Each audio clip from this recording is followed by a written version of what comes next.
Oh, turn it up. Here we go. Up here with your crew in an awesome view. Everything you love stacked right in front of you. Got your icon pass, powder slash it. 50 plus destinations. Speaking of, did you get your Icon Pass yet, Sean? I'm on iconpass.com dropping in right now. Wow, from just $259 adult, everyone knows you get the best price in the spring. Yeah, that's the good stuff. Okay, done. So pass the good stuff, yeah, it's the good stuff. And now a special motorcycle weather report from Progressive. And today expect mostly sunny conditions with a high on life that can only come from cruising down the road on two wheels. Kids will wave, dogs will bark, and cyclists in padded shorts will instantly regret their chosen mode of transportation. Whereas you, on the other hand, will look super duper cool. Back to you in the studio. This has been a special motorcycle weather report from Progressive, where every day's a beautiful day to ride with coverage from America's #1 motorcycle insurer. Get a quote today and see what you could save. Progressive Casualty Insurance Company and Affiliates.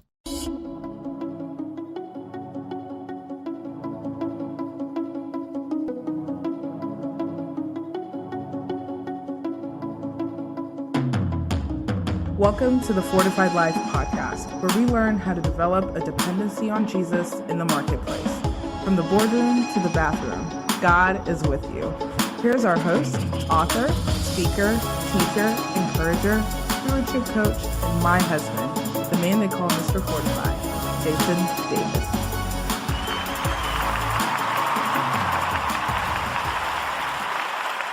Hey, what's going on, everybody? Welcome back for another episode of the Fortified Life podcast. I'm your host, Jason Davis, aka Mr. Fortify. And here on the Fortified Life podcast, we are all about developing a dependency on Jesus in the marketplace. I got to tell you, ladies and gentlemen, I'm really excited about this episode today because this particular guest is somebody that my wife and I have followed her journey for a long time. We'll get into that with her. So this is really special for me, and I know for sure God moves in her life. That's evident by everything that's happened with her very recently over the last year and a half. But before I bring her on, let me introduce her to you. Christy Wright is the #1 bestselling author of Business Boutique, Take Back Your Time, and Living True. She is a certified business coach and speaking coach, and she loves to help people push past their fear to do things scared. Christy is the host of the new podcast, Get Your Hopes Up, where she encourages people to get to know God, get closer to Him, and get their hopes up again. Christy has been featured on the Today Show and Fox News, and in Success, Entrepreneur, and Women's Day magazines. Whether she's running around on stage or running after her kids, Christy makes the most out of life and loves to help others do the same. Christy lives in Nashville, Tennessee with her husband, Matt, and their 3 children, Carter, Conley, and Mary Grace. Ladies and gentlemen, welcome to the Fortified Life podcast, Christy Wright. Hey, thanks for having me. I'm so excited about this. Absolutely, Christy. It's awesome to have you on the show.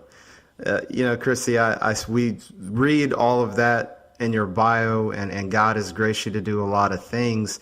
But we know specifically over the last year and a half, God has really had you step out into something new. So just chronicle some of that journey for us, what's happened over the last year or two. Yeah, it's a wild story for sure. You know, it's funny. I'm in a small group of women that are going through Discerning the Voice of God by Priscilla Shirer, the study. I did the study years ago. I couldn't remember when, and have read the book. I just love that study. And so I pulled my old book out and I was going through it in May of 2021. And I was writing all about, her first chapter is all about obedience. And it's like, you've just got to obey. And I got notes, Jason. You just got to obey. Just like Abraham, God called him to leave everything. You got to obey. I had no idea. And in just a few months, I would be asked to obey, similar to Abraham, to leave everything. And so after a really incredible 12th year at Ramsey, no intention to leave or go anywhere. I had a great platform there that they helped me build, and business boutique brand and Christy Wright show and coaching and books and all the things. And I was there for life. I planned to be there for life. God had called me there years ago, so I knew I was supposed to be there. And I'd had a really good year in 2021 and felt like I hit a gear. I was such a veteran on the team. I had been around the longest and helped a lot of the new speakers coming in. And I just felt really secure in my spot there. And And in November, almost out of thin air, basically, God called me to leave. And if you would have told me months before God's going to call you to leave, I would have laughed, because I'm like, no. God wouldn't do that. God's not going to do that. And so it was very shocking. It was very terrifying. I will say it was confusing at first, because you're like, God, why would you do this? Like, why would you do this? But it wasn't confusing in the sense of I wasn't sure if I was supposed to. I've told my girlfriends joking around, I'm like, no, when you look at the affirmations I had, like, I had to leave. God was going to strike me with lightning if I didn't leave. Like, it was so clear that's what I had to do. And I'm so grateful that God, in his mercy, I was telling my girlfriends the other day in that group, I said, I think sometimes, I don't know this for sure, I don't think it's a formula, but I think often the harder the call, the more he walks to you, the more he shows his closeness, gives his affirmations, because he knows it's a really hard call. So he gave me so many affirmations. And after a few months of walking that out, I left, I came home, I rested. God told me I was supposed to rest for 3 months. I was supposed to do nothing for 3 months. He was very clear that I was not supposed to just go do some stuff and not panic to make money or be scared about bills and all the things. And so I just rested and I stayed home, and was still in seminary classes at the time, and still had help at the house at the time. We had a nanny for 5 years. And so it was just life as normal, other than that, walked away from my job. I tried to keep everything else steady, to really process that and grieve that, that was a grieving process. I was sad. And then one day in February, I woke up and I had this idea to train speakers. And it was one of those things where at first I was kind of like, is this my idea or God's idea? Am I just trying to go do something again? Like, I'm an entrepreneurial. But the idea just kept growing and growing, so much so that night I told my husband, hey, I feel free to go build this. I think I'm supposed to do this. And it just starts clicking, Jason. Like, I start to see, like, oh, this has always been in me. Oh, I've been helping people in green rooms for years. Oh, I've been writing talks for other personalities behind the scenes that no one knew about, because I love to craft messages. And I love to help people get the story in their head and their heart out in a compelling way through story and through a basic story arc, and calling your audience to action and how to deliver it. And I'm good at that. Like, I can say that I'm gifted at that. And I've learned from the best of the best. I have had a front row seat with peers and mentors that are some of the most brilliant minds and speakers in the country. And so I have learned from the best for 12 years. So it just starts making sense that I'm supposed to do this. I mean, it just starts like clicking, like, this is the thing. And then I start getting all those affirmations, one day after another. It's like in my face. One day, in fact, I was doing a post for my seminary class. It was Old Testament, and it was on Jeremiah. And so I go to Jeremiah in the Bible to start to like kind of pull some verses for my homework. And my eyes go to Jeremiah 1:6. And it's where God calls Jeremiah to be a prophet. And Jeremiah responds, alas, sovereign Lord, I do not know how to speak. And the words jumped off the page at me. You know that feeling, where you read something and the Holy Spirit is like, this is for you. It was like a neon, And the Lord spoke to me and he said, Christy, there are a lot of people that I'm going to use that don't know how to speak. You're going to teach them. And chills went up my arm, and I was like, this is the thing. I knew when I left, God was going to give me the thing. I knew I'm still called to speak and preach and write. Like, those are the things I've been doing that I'll continue to do. But I knew there was something he hadn't told me yet when I left. And I even said that on the last episode of the Christy Wright Show. And so I thought, this is the thing. So I go back to the calendar and I'm like, what was that random Thursday where I wake up and the moment I'm conscious, I have this idea to train speakers? And it was February 24th. And I go back on the calendar 3 months, because God told me 3 months. And I knew it was going to be 3 months to the day. For some reason, he just said 3 months. But I didn't know when that started. And I didn't know when it ended, right? It's a long process of walking this whole thing out. So I go back to the calendar. And 3 months from February 24th, the day that I had the idea to train speakers, was November 24th. It was the Wednesday before Thanksgiving when I sent an email to Dave Ramsey's assistant letting her know I needed to meet with him, which I don't do. That was the day I obeyed and took action on the call to leave, where there was no turning back. It was the first domino that knocked over all the dominoes. It was the day I obeyed. And 3 months to the day, God dropped in my spirit the idea of what I'm supposed to do next. So my conviction and passion and confidence and authority in this new space of speaker training, I'm like, this is what God's asked me to do. So I know I'm in his lane. And what's really cool, Jason, and I think we all do this, a lot of times we're so heads down in our own life of like, God, what do you want me to do? And how are you going to make a way for me? And how are you going to help me pay my bills? So as God gives me this idea, my first thought, in full honesty, right? Me being blunt, my first thought is, oh, how kind of God to make a way for me. How kind of God to carve out a path for me to create an income for my family that honors Ramsey, right? Like that was a narrow lane, and God carved it out. How good of God to take care of me. And then in August, when I start putting out my course, Stop Winging It Speaker Training, and my coaching and my resources like a free mini book, when I start putting this stuff out there, everyone is going, this is an answer to my prayer. Wow. Because God's been calling me to speak, and I keep telling God, I don't know how. And so you saying, hey, I'm training speakers is an answer to my call. And isn't it like God to always work us all together, to always have multiple purposes that weave together for his good and his work in the kingdom? And so it's just, so now that's what I'm doing. I've got a new podcast called Get Your Hopes Up. And I'm still encouraging people towards Jesus, which I'll always do no matter what I do.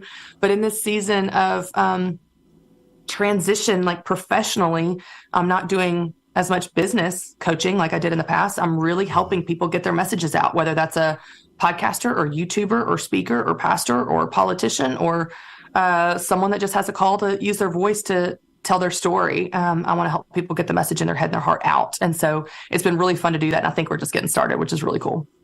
Wow, Christy, that is exciting, exhilarating, and it's just evident what God is doing in your life. When especially, Christy, what came to mind, you had been there 12 years and then God tells you to rest for 3 months. And I'm just, the imagery is just hitting me from scripture. Like, wow, really 12 and 3, Lord? That sounds about right. I mean, those numbers are biblical numbers. Someone sent me a message on Instagram after I posted that I've been there 12 years. They said 12 is a biblical number. Like it's this number of completion. 12 is something. And then 3, we know the 3 months the Israelites wandered in the desert until they get to Mount Sinai at 3 months to the day when they got the law of Moses. And I'm just like, you just see all, yes. I mean, I got chills even as I think about like God is like to the day. He's so in the details of timing of things, you know? Yeah. Christy, what I love about your story is we're talking about what you're doing professionally, but what's interwoven in between that is you listening to God and talking to God. So, Christy, can you talk about the importance from a faith standpoint? Like, you couldn't have decided what direction to go in without going to God. And sometimes in the marketplace, Christy, there's this tendency to compartmentalize things, maybe because of the industry that we're in, or maybe because, we're a little bit, afraid to kind of let people know what your beliefs are. So can you just talk about that for, a faith-based business owner or someone in the corporate space that is a believer, just the importance of seeking God, not just for our family and spouses, but also concerning our role in the marketplace? Yeah. I like to dig into sometimes why we do what we do. And I get that because you're exactly right. People do that. And so then I just think like, okay, why? Like, why do we compartmentalize? Why do we think that God is not concerned with the affairs of our business or our career or our promotion or our bills or our mortgage or what? Like, why do we think that? I'm like, okay, on the one hand, we think that maybe God's too busy. Like he's just too concerned with healing cancer. He doesn't actually care about the tactical, practical affairs of our life, which we know is not true. I love the quote by, I think it was Elizabeth Elliot that said, if you believe in a God that controls the big things, you must believe in a God that controls the small things. It is we, of course, to whom things seem big or small. And if anybody listening right now has never experienced God interfere in a holy, supernatural, incredible way with the practical affairs of your life, challenge him. Ask him to show up in that meeting that's coming up today. Ask him to show up for that house you're going to put an offer on. Ask him to show up for something so tactical, a bill that needs to be paid. And then when he does, you will learn something about his character and it will bolster your faith, and you will learn to go back to him for the practical needs of your life, because believe it or not, he actually does care about the practical needs of our life, of our lives. The second thing that I think that keeps us from keeping God out of things is we think arrogantly we can do it better. Right. We're like, okay, God, I know you're God and all, but I don't know if you know, but I'm really good at solving problems, or I know my industry. Like you see this since the beginning of time. You look at the Bible and you just go like, the pattern in the Bible is just how arrogant people were, like how they thought they could do it better. They could do it without God, that they knew something God didn't know. They had some problem God couldn't solve. The Israelites whine and complain over and over and over again. And then we look at them and go, y'all are idiots. He was faithful to you 100 million times and you're doubting him on the next day. And then I go, oh man, that's me, right? Isn't that me? It's like he's faithful my whole life. And they're like, oh God, I don't know. What about this year? And so I think that if we can just root ourselves back in the truths of God, and that's the truth we learn from Scripture, the truth we look from our history of his faithfulness, we can go, okay, he's God and I'm not. And he knows everything and he can do anything. We either believe that or we don't. Yeah. We might stitch it on a pillow and then in real life, we don't go to him for anything. I just right before we hopped on to record this, I recorded a reel on my phone and saved it as a draft to finish editing after our conversation. But I said, you know, it's January, end of January at the time of this recording, and you've already given up on your goal. And it's not because it's not a good goal. It's not because you're not hardworking. It's not because you're lazy or unmotivated. It's because you don't see how it's possible. And the reality is, with God, anything is possible. How did God respond to Sarah when she laughed at the promise because she doubted him? He said, is anything too hard for the Lord? Right. And so I just encourage people to go, no, remind yourself of who God is as you see his attention to detail and his involvement with the affairs of the world through history in the Bible, and consider that he might be able to be that involved with you and challenge him. And I don't mean like test him in like an arrogant way. I mean like go to him and go, God, I've got you in a box. And in this box, you don't help with these things. So I want you to bust out of this box I've put you in my mind. And I want you to help me with this parent-teacher meeting with my child, or this goal that I have, or this bill that I need to pay. Like, will you show me how you care about those things? Because I'll tell you, let me tell you one story as an example, okay? One story. Because sometimes for me, Jason, what I do is I have to get to a dead end before I go to God. That's just true. That's still real time. I'm so hard-headed. I'm going to do it myself. I think I'm really smart at solving problems. And I just like, it's a last resort, even though we know it shouldn't be, blah, blah, blah. So this was years ago, okay, at Ramsey. This is our old Ramsey story. Years ago, when I was very first getting started, we knew that I was going to help women start businesses. That was the story of my mom. I was a business coach, yada, yada, yada.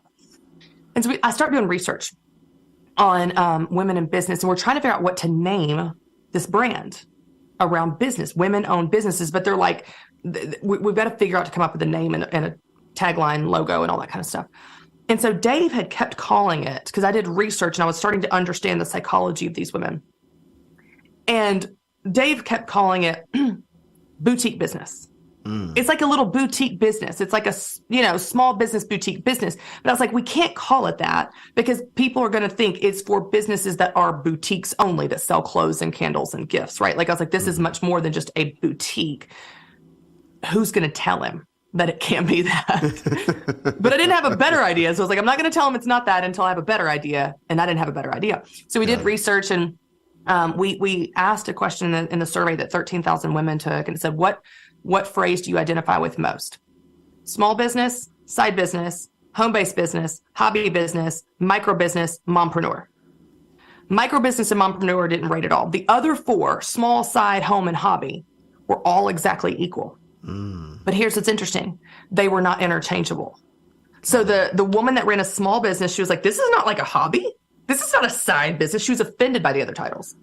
A woman that ran a hobby business was like, I mean, this is not a small business. This is just this little thing. Like, it's just it.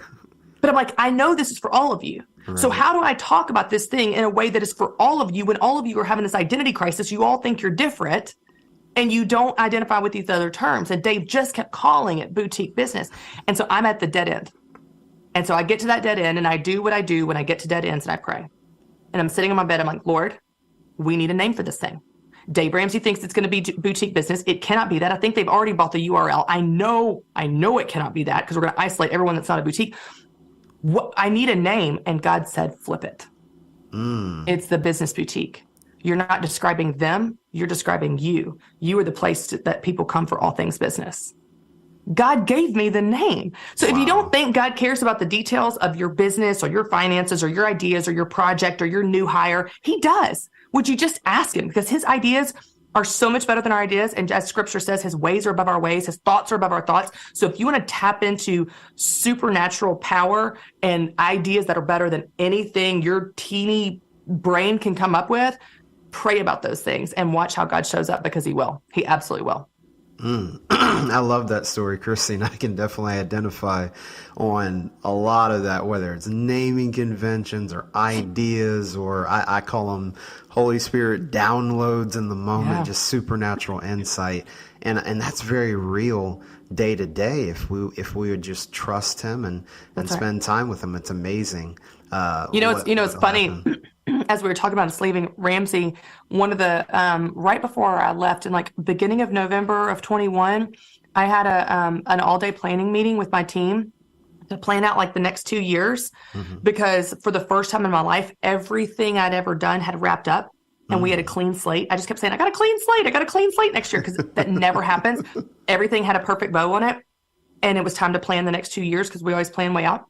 And I go to this meeting, and we're just not coming up with any ideas. Like, the ideas are going on the board, but they're not good, and they don't feel powerful. They don't feel right.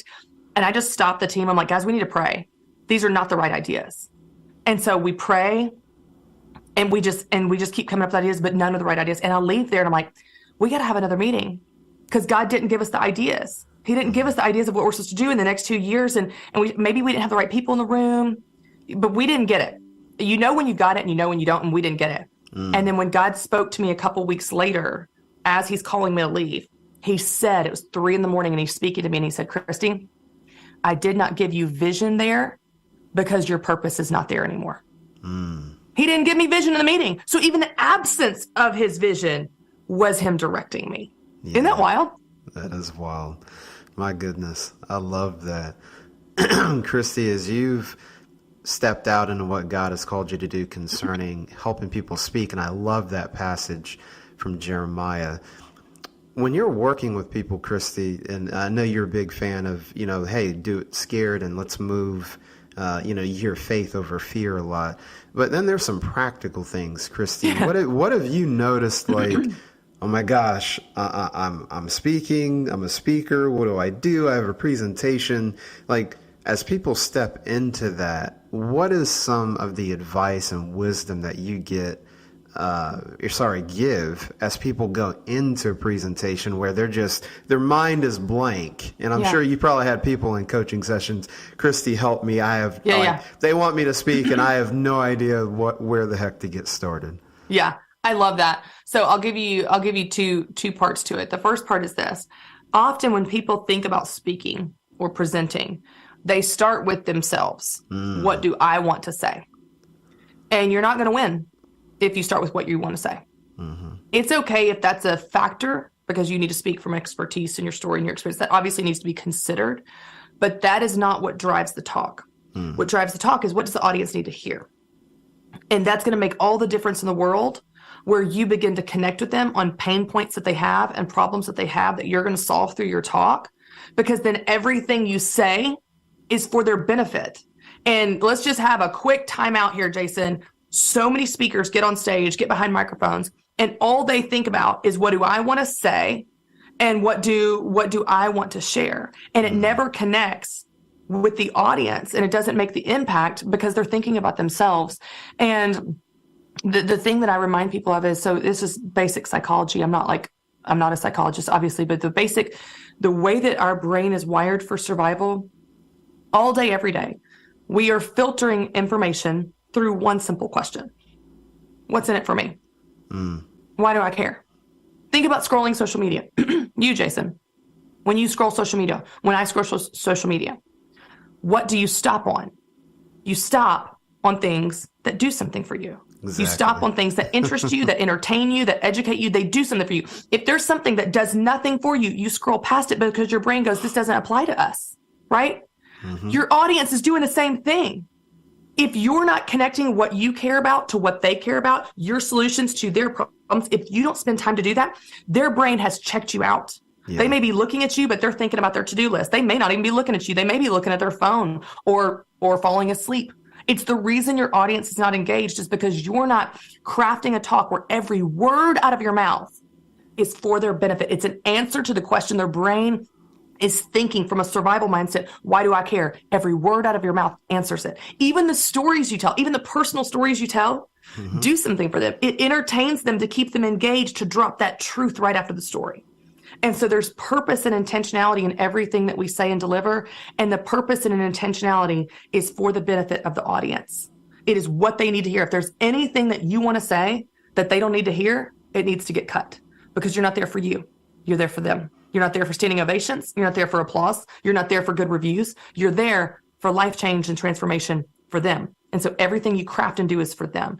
And the second thing that I would say, and this is really tactical, but I have, after doing this for a long time, but doing it intentionally as a business this last 6 months, it is something people genuinely need help with, Jason. Like, we don't know how to do this. Most people don't know how to do this. More people now than ever before have microphones, platforms, social media, YouTube channels. They're getting asked to speak, to be guests on podcasts, to be on stages, to lead Bible studies, to lead their business, to speak in front of a team. More people than ever. It's true. And none of them were trained.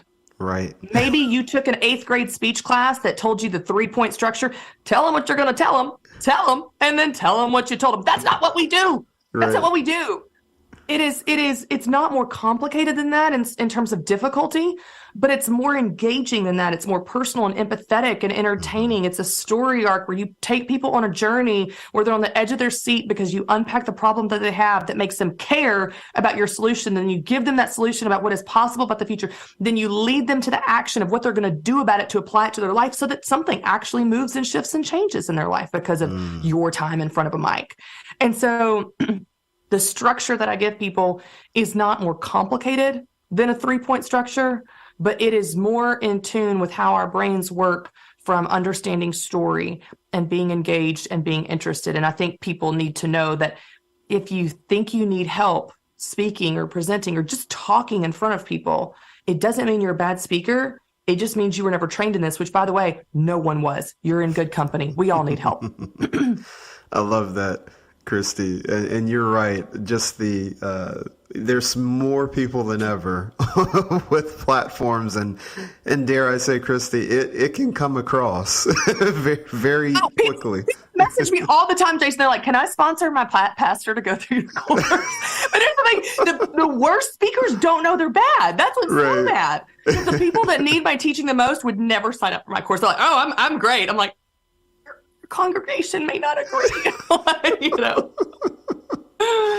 It's going back to that ego and arrogance you were talking about earlier, Chrissy. And sometimes we think because we communicate all of the time, it's like, but is that? So I love what you said about serving. How are you serving the audience? I want to come back to something that you really drove home, Christy, but I don't want the audience to miss this. And that is the power of storytelling. So just talk about, and I know you're a great storyteller. I love many of your stories, what we're talking about today and over the years. But can you talk about what is it that humans just connect so much with story? And then what is the, when you're figuring out how to put a story at a certain sequence, just what is the importance of that when you're doing a presentation or a talk? Well, there's fascinating research on story and how our brains work. So, for example, I'll tell you behind me. Let me see if I can find it. One of my favorite speaking books is called Talk Like Ted by Carmine Gallo. It's not just for speakers, by the way. It's for salespeople, business people, anybody. And he teaches you and unpacks what are some of the most effective techniques of the highest rated TED Talks in history. But he put some interesting research in there on story. So researchers wanted to understand why a story is so effective as a means of communication, because this is across generations, through all of history, across language barriers, different cultures. Story is how we communicate. And it has been since like the caveman. This is from the beginning of time. And even you look at the Bible, Jesus spoke in parables. It's always been stories, right? And so if you understand that story is obviously something that works, these researchers wanted to understand why. And so they hooked up participants. It was a research study with a speaker and an audience. And they hooked up both groups, all people, to MRI machines. And what they found was that as a speaker was telling a story, not only was the audience's brain more engaged, they enjoyed the presentation more, they remembered and retained the information more. And then what's fascinating is as the speaker told a story, the exact same areas of the speaker's brain that lit up at certain parts of the story lit up the participant's brain. So like what I tell people all the time is like, do you understand you can hack into people's brains? Now we want to use this for good, not for evil. This is a deep responsibility we carry, but it is the most effective way to communicate with your audience. And so one of the things I hear often with speakers, so a common problem with speakers is they just have so much to say. So they cram 47 ideas into a 47-minute talk, and then the audience remembers nothing because they can't remember 47 ideas. They can't even really remember 7. Right. So I help people narrow down their content to one main idea that we're going to support through our talk structure. But one of the other things that is a temptation of speakers, and again, it really kind of comes from a place of arrogance of like, I have so much to say, but they think if I'm short on time, cut the fluff. And to them, the fluff is the stories.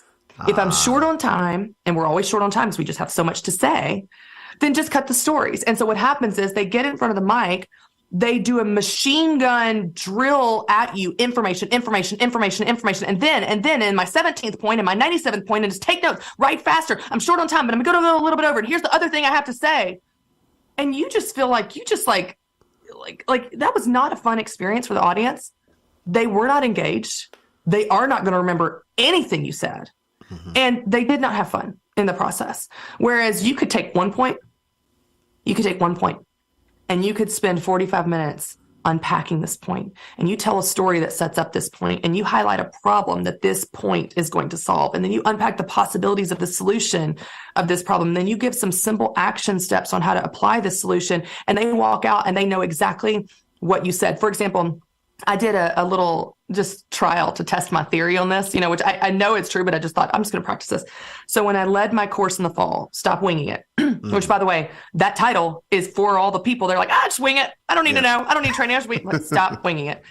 How to face your fear, craft your message, and present like a pro. This is the title of my course. So I'm in the course. I'm leading it live last fall. And I'm teaching them this concept that when you have too many ideas, your audience doesn't remember any. You need one idea that you build out through this whole talk. I learned this, by the way, from Andy Stanley in his book, Communicating for a Change. He taught me this. This is not my idea, but it's brilliant and it works. So I said to my students, probably 100 people on the call that are on live on Zoom, I said, a lot of you have been with me a long time. You've been with me through my business boutique days, through Ramsey days. Like, you're not new to me. I said, what is the number one main point of my fear talk? The chat blew up. Do it scared. Blew up. What's the one thing? Because that's the one thing I say over and over and over. I tell you a story that sets it up of the Fox business. I unpack that fear is normal. You're never going to get over your fear. You've got to learn to do it while you're scared. Here's how you do it. You fake it till you feel it. The antidote to fear is action. The whole thing hinges on my one thesis statement of do it scared. You could do that for my life balance talk. I said, what is the one main thing of my life balance talk? Life balance is living from your values. Or life balance is doing the right things at the right time. Either one of those. I've had 2 versions of it over 12 years of teaching life balance. They know the one thing. Years later, they remember the one thing. And it's fast. So Donald Miller, he interviewed Andy Stanley for a podcast or vice versa. I can't remember. They were on a podcast together. And Donald Miller told a story about being at a college that he had spoken at like 10 years before. And he was talking to a guy and he was like, oh yeah. He's like, I was here years ago for a conference. And the guy goes, oh, I was here for that conference. Do you know who spoke? Andy Stanley. And he said, the number one thing we need to do is da-da-da-da-da. And Donald Miller goes, well, did you remember anyone else that spoke? Because he spoke at that. And the guy goes, no. And so Donald Miller was using this example. And he said, I realized something about you as a communicator, Andy. And he said, you, when you're on stage, you are leading the audience in an exercise in memorization. Let that sit for a second. You're leading the audience in an exercise in memorization. Because if you want people to freaking change their life as a result of your sermon or your talk or your podcast, then they need to know how to change their life. They need to know what you said when they walk away from the room. And so we've got to teach them in a way that takes one idea and lets it build out, lets it breathe, where people enjoy the process and lets it sink in. And the way that you do that, the way that it sticks is through stories that illustrate it, but also just a basic story arc of your talk where you've got a problem, a solution, and an action. So every talk that I help people write follows that very simple structure, which is the story arc, which is how our brains understand information and remember information. That is gold, Christy. And folks, if you're listening, you are getting literally on air coaching and consulting. So I hope you are taking notes, because as Christy was talking about, Andy Stanley, love a lot of his stuff, especially being here in Atlanta. I've been to his church before, but you're going to remember some things from Christy's conversation today, months from now, years from now. So definitely take notes. Christy, before we get ready to wrap up, you yourself have your own podcast platform. So speaking of all the different communication mediums, you can do talks, and there's video and TV, but podcasts, podcasts, it seems like, Christy, whenever people are like, oh, it's another podcast, it's like podcasts blow up again, and there's just more getting created every day. So what is your podcast, Get Your Hopes Up, about? And just talk about just what God is doing on that show. Thank you. Yeah. My, a guy on my team back in 2016 came to me and said, I think we should start a podcast, a business boutique podcast. And I was like, okay, sure. Cool. Okay. Like, it was just like, whatever. Like, I didn't have this big strategy or dream. I just kind of went along with his idea. And what's interesting is it just really blew up. It really did well. Like, it connected with people in the tactical teaching. And over time, we kept building that out. It then turned into the Christy Wright Show in 2020, which was more faith and personal development in addition to business, in response to, like, people kept showing up for more than just business. And so we responded to that. And then when I left Ramsey, they had kept the show. It was their show. It was all their stuff. And so they kept all that. And honestly, I had been feeling a little burnout on the podcast. And so I was like, I kind of want to get off the content treadmill of having to maintain this and have guests every week and all the things. And so I had no desire to start a new one. And I was also resting as God told me to. In about 5 or 6 months into me being gone from Ramsey, God just dropped an idea in my heart of a faith-based podcast. And I got excited about it in a new way, a new energy, and it would be different. I just started to dream about it, that it would be shorter, about 20 minutes versus 45 or an hour, just the length of someone on their commute. Excuse me. It would just be me. It wouldn't be all the scheduling and logistics of guests. I may add that in the future, but just out of the gate, I wanted just simple, go in, batch some episodes and so on for my busy life.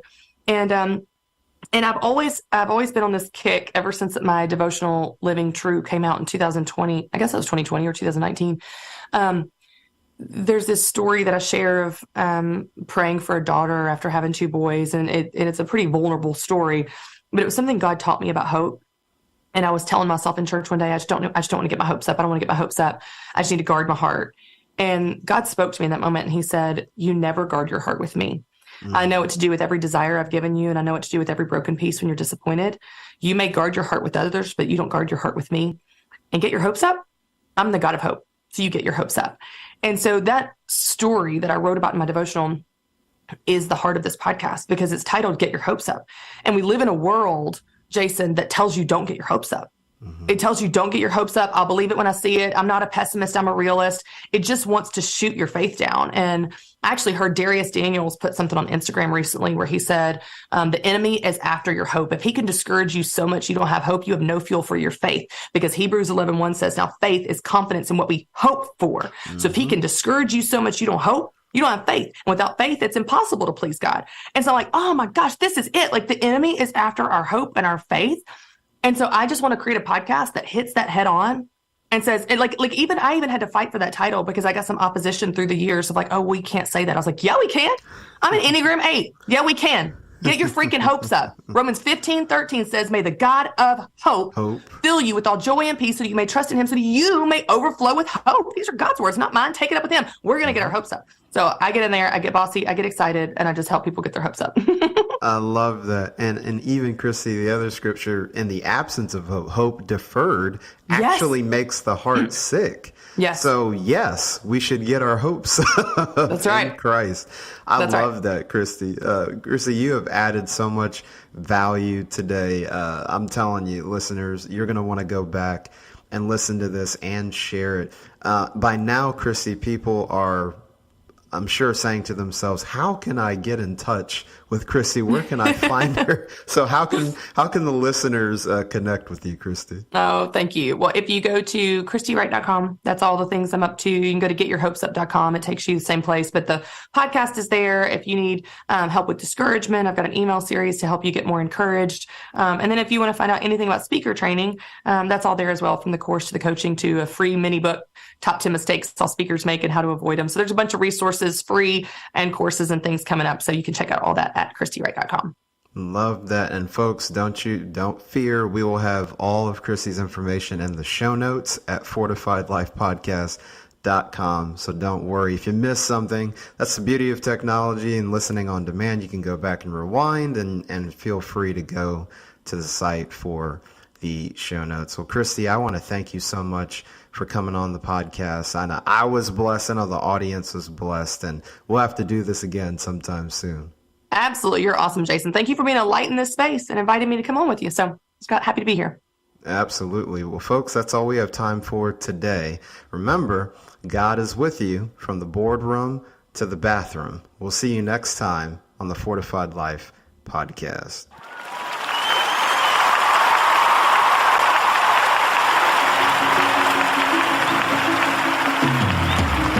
Thank you for listening to the Fortified Life podcast. You can catch us live on Wednesdays at 8:30 p.m. Eastern Time and on demand. Check out fortifiedlifepodcast.com for more details. To learn how to live out your faith in the marketplace, grab a copy of Jason Davis's book, Fortified, Being Rooted in God's Plan for Work and Business. Available on Amazon.